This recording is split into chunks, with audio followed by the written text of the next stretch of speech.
श्री स्वामी समर्थ. नमस्कार. आपल्या हिंदू धर्मात अखंड सौभाग्य देणारे आणि पतीच्या दीर्घायुष्यासाठी केले जाणारे अत्यंत पवित्र व्रत म्हणजेच वटपौर्णिमा.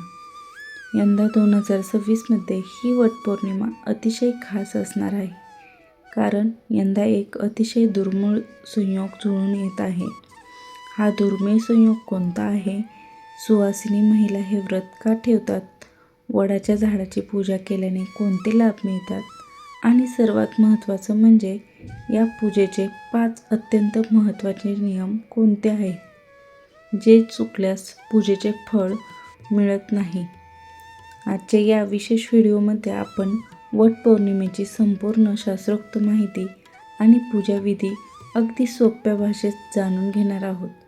त्यासाठी व्हिडिओ शेवटपर्यंत नक्की पहा. सखींनो, यंदा ज्येष्ठ महिन्याची ही पौर्णिमा 29 जून 2026 सोमवार या रोजी आहे. सोमवार हा भगवान शंकराचा वार मानला जातो आणि त्यातच यंदा वटपौर्णिमेला अतिशय शुभ असा योग जुळून येत आहे, ज्याला ज्योतिषशास्त्रात दुर्लभ संयोग असे म्हटले गेले आहे. या संयोगामध्ये केलेली पूजा थेट शिव पार्वती आणि सत्यवान सावित्री यांच्यापर्यंत पोहोचते आणि पतीला दीर्घायुष्य लाभतं. पौर्णिमा तिथी कधी सुरू होतोय आणि कधी संपतोय, तसेच पूजेचे सर्वात शुभ मुहूर्त कोणता आहे ते आपण आधी समजून घेऊया. आता अनेकांच्या मनात प्रश्न येतो की आपण हे व्रत का करतो? यामागे सती सावित्रीची ती महान प्रेरणादायी कथा आहे.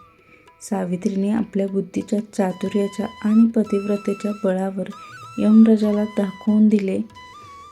दाखवून दिले की आपला पती सत्यवानाचे प्राण परत आणीन.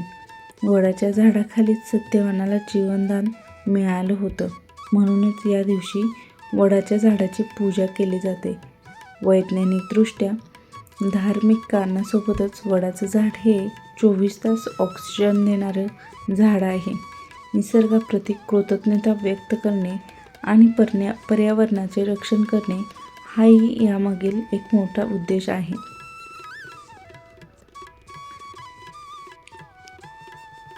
शास्त्रानुसार वटपौर्णिमेचे व्रत श्रद्धेने केल्यास महिलांना कोणते लाभ मिळतात ते पाहूया. 1. अखंड सौभाग्य. पतीला दीर्घायुष्य, उत्तम आरोग्य आणि यश प्राप्ती होते. 2. वैवाहिक सुखात वृद्धी. पती-पत्नीमधील नातं अधिक घट्ट होते आणि घरातील वाद मिटतात. 3. वंशवृद्धी. ज्या महिलांना संतान प्राप्तीची इच्छा आहे त्यांच्यासाठी हे व्रत अत्यंत फलदायी मानले जाते. 4. सकारात्मक ऊर्जा. वडाच्या झाडाभोवती प्रदक्षिणा घातल्याने महिलांच्या आरोग्याला सकारात्मक ऊर्जा मिळते. 5. पूजेचे 5 अत्यंत महत्त्वाचे नियम आहेत. ते खालीलप्रमाणे आपण समजून घेऊयात. आता आपण वळूयात आपल्या सर्वात महत्त्वाच्या भागाकडे. पूजेदरम्यान कळत नकळत काही चुका होतात. त्या टाळण्यासाठी हे 5 नियम नेहमी लक्षात ठेवा. नियम पहिला. शुभ रंगाची निवड. पूजेच्या दिवशी काळ्या किंवा निळ्या रंगाचे कपडे, साडी घालणे टाळावे. लाल, हिरवा, पिवळा किंवा नारंगी यांसारखे शुभ रंग परिधान करावेत. नियम दुसरा.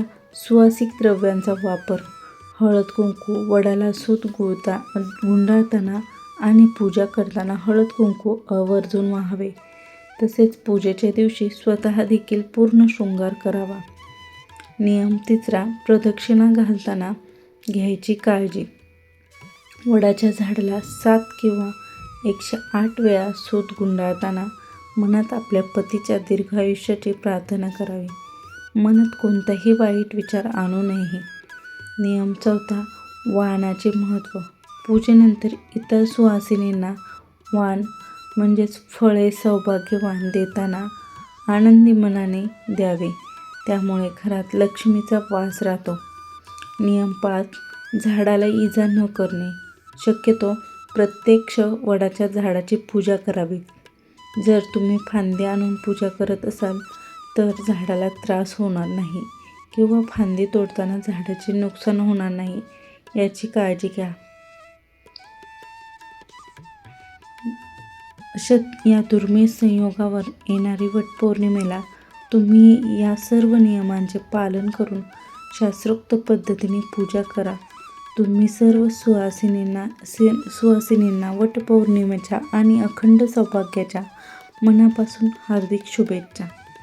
तुम्ही यंदा वटपौर्णिमेची पूजा कशी करणार आहात किंवा तुमच्या भागात काही वेगळी पद्धत आहेत का?